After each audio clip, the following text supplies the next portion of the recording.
आज हम लोग मुगल वंश का अध्ययन करेंगे, क्योंकि बिहार पुलिस का एग्जाम में मुगल वंश से भी संबंधित सवाल पूछे जाते हैं। तो देखिएगा, ये मुगल वंश है। यहाँ हम मुगल वंश का पूरा सिलेबस का अध्ययन नहीं करेंगे।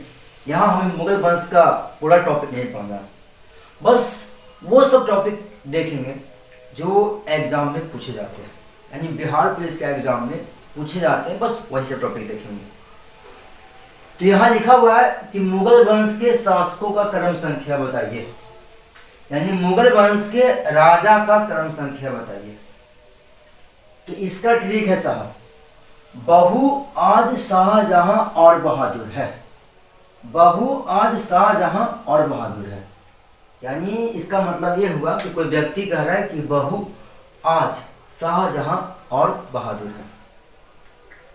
तो बाद से हो गया बाबर, जो मुगल वंश के पहले राजा हैं।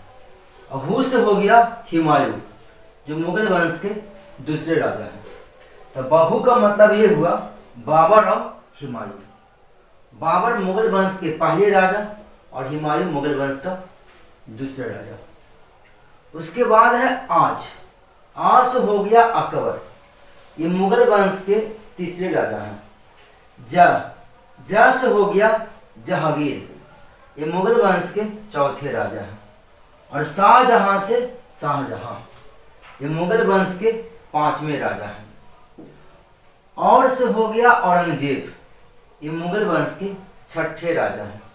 और साथ में हो गया बहादुर, बहादुर से हो गया ये बहादुर शाह, ये मुगल वंश के सातवें राजा है साइलेंट है। फिर से एक बार देखिएगा, मुगल वंश की शासकों का क्रम संख्या। बहु आदि शाहजहां और बहादुर है, यानी बा से हो गया बाबर, हू से हुमायूं, आ से अकबर, जा से जहांगीर, शाहजहां से शाहजहां, औरंगजेब से औरंगजेब और बहादुर से बहादुर। कभी कभी एग्जाम में ऐसा इस तरह के सवाल पूछ देता है कि निम्नलिखित में से कौन मुगल वंश की शासकों का क्रम संख्या सही है। एक ऑप्शन में तीन तीन राजा का नाम लिखा रहता है, जिसमें एक सही रहता है, तीन गलत रहता है।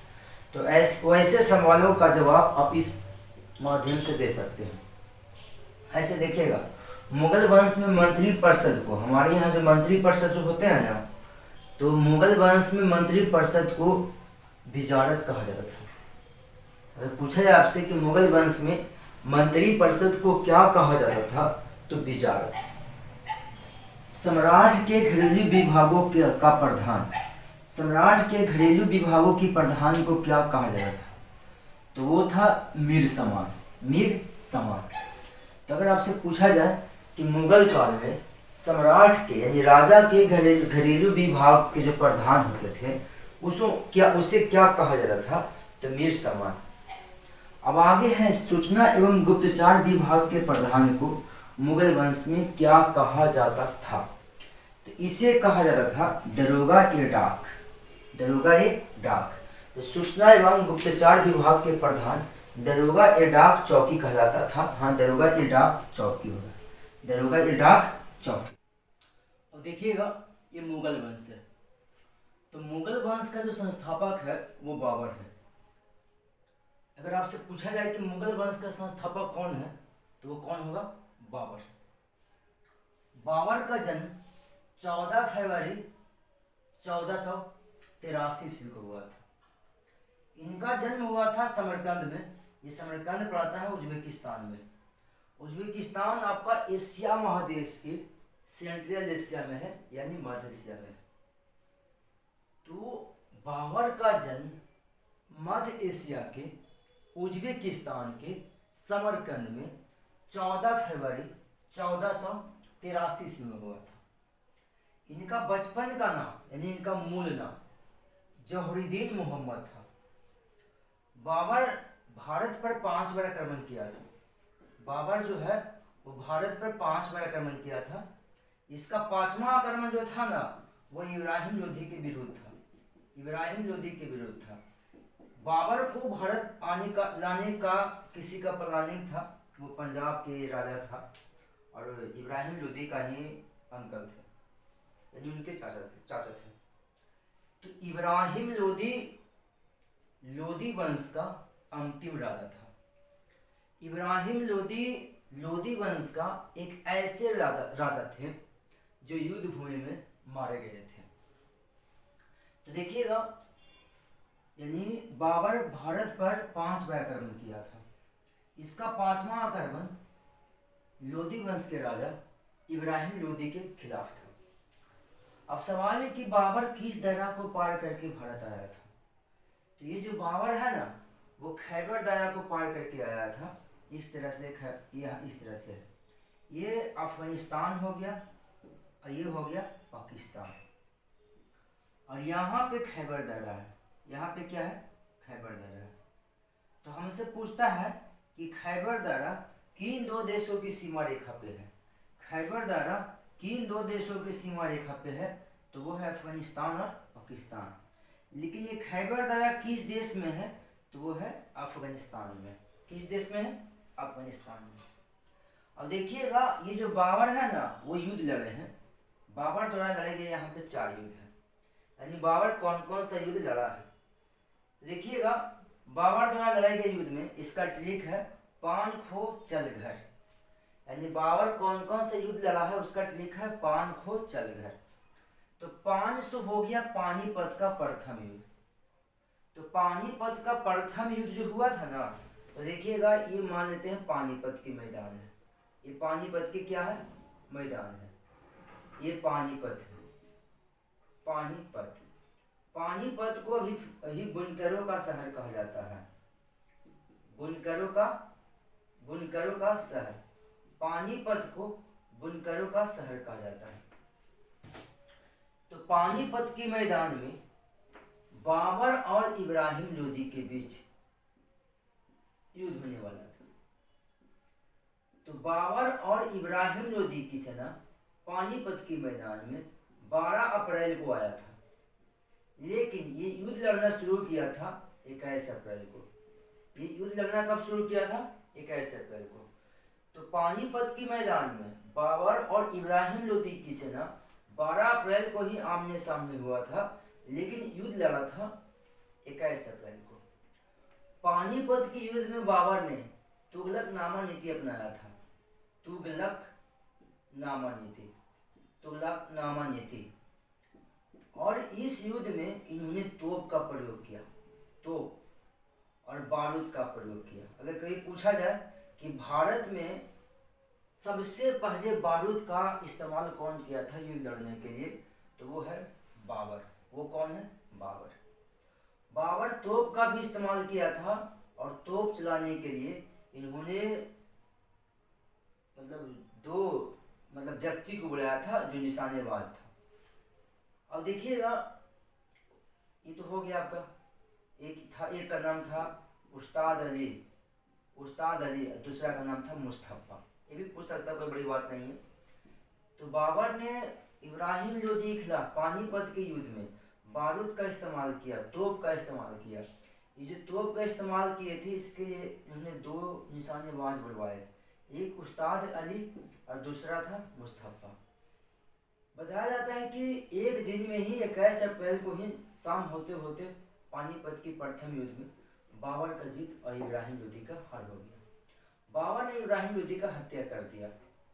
उसके बाद ये दिल्ली को अपने कब्जे में कर लिया, और उन्होंने इंडिया में एक वंश का स्थापना किया, जिस वंश का नाम रखा मुगल वंश। तो मुगल वंश का संस्थापक कौन हो गया? बाबर हो गया। बाबर मुगल वंश का स्थापना 27 अप्रैल 1526 ईस्वी को किया था। 27 अप्रैल 1526 ईस्वी को। बताया जाता है कि बाबर को इब्राहिम लोदी के खिलाफ लाने में पंजाब के राजा, उनके चाचा और राणा सागा का भी हाथ था। लेकिन पानीपत के प्रथम युद्ध में राणा सागा बाबर को सपोर्ट नहीं किया था।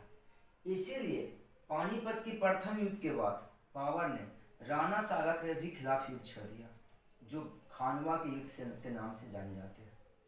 तो ये जो खानवा का युद्ध है वो 1527 में हुआ था, और इस युद्ध को बाबर ने धर्म युद्ध के नाम पे लड़ा था। धर्म युद्ध के नाम पे धर्म युद्ध। इसमें इन्होंने जिहाद शब्द का इस्तेमाल किया था। तो अगर पूछा जाए कि बाबर कौन सा युद्ध को धर्म युद्ध के नाम पे लड़ा था, तो वो था खानवा का युद्ध। इसमें इन्होंने जिहाद शब्द का इस्तेमाल किया था। तो खानवा का युद्ध हुआ था 1527 ईस्वी में बाबर और राणा साहब। इसमें भी बाबर का ही जीत हुआ।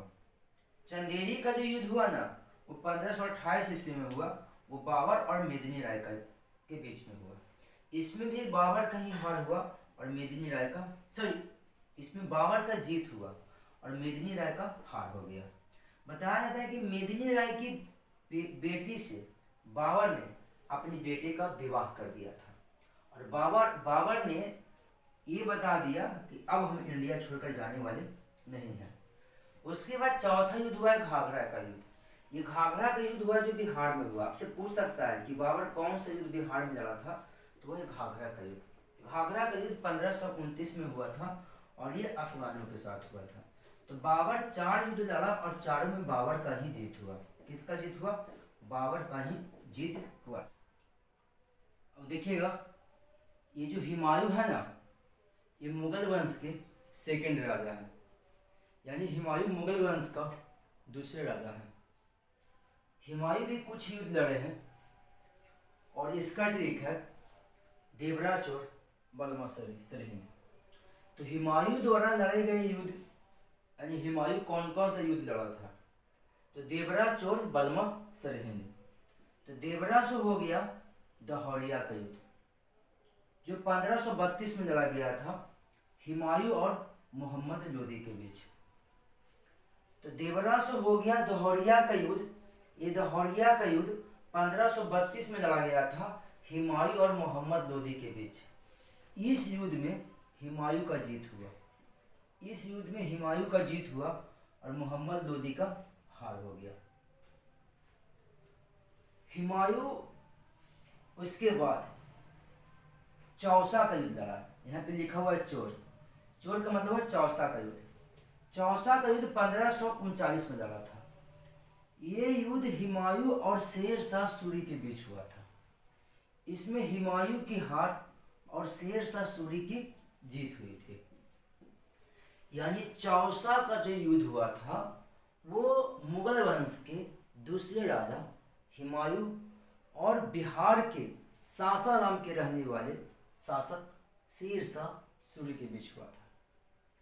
इस युद्ध में शेर शाह सूरी का जीत हुआ और हुमायूं का हार हो गया। इस युद्ध में हुमायूं को अपनी जान बचाने के लिए गंगा नदी में कूदना पड़ गया। इस युद्ध में हुमायूं को अपनी जान बचाने के लिए गंगा नदी में कूदना पड़ गया और गंगा नदी में कूदकर अपनी जान बचाई। देखिएगा, उसके बाद एक और युद्ध हुआ, बिलग्राम का युद्ध। बिलग्राम के युद्ध को कनौज का युद्ध भी कहा जाता है, याद रखिएगा, कनौज का युद्ध। और ये बिलग्राम का युद्ध यानी कनौज का युद्ध 1540 ईस्वी में लड़ा गया हुमायूं और शेर शाह सूरी के बीच। ये युद्ध में भी हुमायूं की हार हुई और शेर शाह सूरी की जीत हुई। हुमायूं को मजबूरन दिल्ली खाली करना पड़ा और ये दिल्ली छोड़कर भाग गए। ये 15 वर्षों तक घुमक्कड़ जिंदगी व्यतीत किए। हमसे पूछता है एग्जाम में कि मुगल वंश के कौन से ऐसे राजा हैं जो 15 वर्षों तक घुमक्कड़ जिंदगी व्यतीत किए थे, तो वो था हुमायूं। उसके बाद है सरहिंद। अब यहाँ हुआ ये, इस देखिएगा, हुमायूं तो 15 वर्ष तक घुमक्कड़ जिंदगी व्यतीत किया और शेर शाह सूरी की बात करते हैं ना, तो ये दिल्ली की गद्दी पर बैठ गया। ये सूर्यवंश का स्थापना किया और ये बिहार के रहने वाले थे। तो दिल्ली के गद्दी पर बैठने वाले पहले बिहारी शेर शाह सूरी है। शेर शाह सूरी का जो मकबरा जो है ना बाबू, वो सासाराम में है। कहाँ है? सासाराम में है। अब देखिएगा सरहिंद का युद्ध। सरहिंद का जो युद्ध हुआ है ना, वो 1555 ईस्वी में हुआ है। वो हुमायूं और सिकंदर सूर के बीच हुआ था। अच्छा, हुमायूं छूट गया। वो सिकंदर सूर और हुमायूं के बीच हुआ था। ये सिकंदर सूर शेर शाह सूरी के ही पिछले वंशज है, क्योंकि शेर शाह सूरी का तब तक मौत हो जाता है कलिंजर के, तो शेर सूरी की मौत के बाद इनके जो पिछली पीढ़ी थे वो थे सिकंदर सूर। तो सिकंदर सूर और हुमायूं के बीच एक युद्ध हुआ जो सरहिंद के युद्ध के नाम से जाना जाता है। इसमें सिकंदर सूर की हार और हुमायूं की जीत हो गई। हुमायूं पुनः गद्दी पर बैठ गया और पुनः यह मुगल वंश का राजा बन गया। लेकिन ये 1555 ईस्वी में पुनः राजा बना। लेकिन 1556 ईस्वी में हुआ ये कि पुस्तकालय की सीढ़ियों से गिरने से हुमायूं की मौत हो गई 1556 ईस्वी में। 1555 में युद्ध जीता और गद्दी पे बैठा कि 1556 ईस्वी में पुस्तकालय की सीढ़ियों से गिरने के दौरान हुमायूं की मौत हो गई। हुमायूं का जो कब्र है ना साहब, वो दिल्ली में ही है। हुमायूं के कब्र दिल्ली में ही है। जब 1857 की क्रांति हो रही थी तो मुगल वंश का अंतिम राजा बहादुर शाह जफर को अंग्रेज ने हुमायूं के कब्र के पास से ही गिरफ्तार किया था। अब देखिएगा, मुगल वंश में खालसा भूमि जो होता था ना, तो प्रत्यक्ष रूप से बादशाह के नियंत्रण में होता था। यानी प्रत्यक्ष रूप से बादशाह के नियंत्रण वाली भूमि को मुगल वंश में खालसा भूमि कहा जाता था, और तनख्वाह के बदले में दी जाने वाली भूमि को मुगल वंश में जागीर भूमि कहा जाता था, और अनुदान में दी गई लगानहीन भूमि को मुगल वंश में सगयुल या मदद ए मास कहा जाता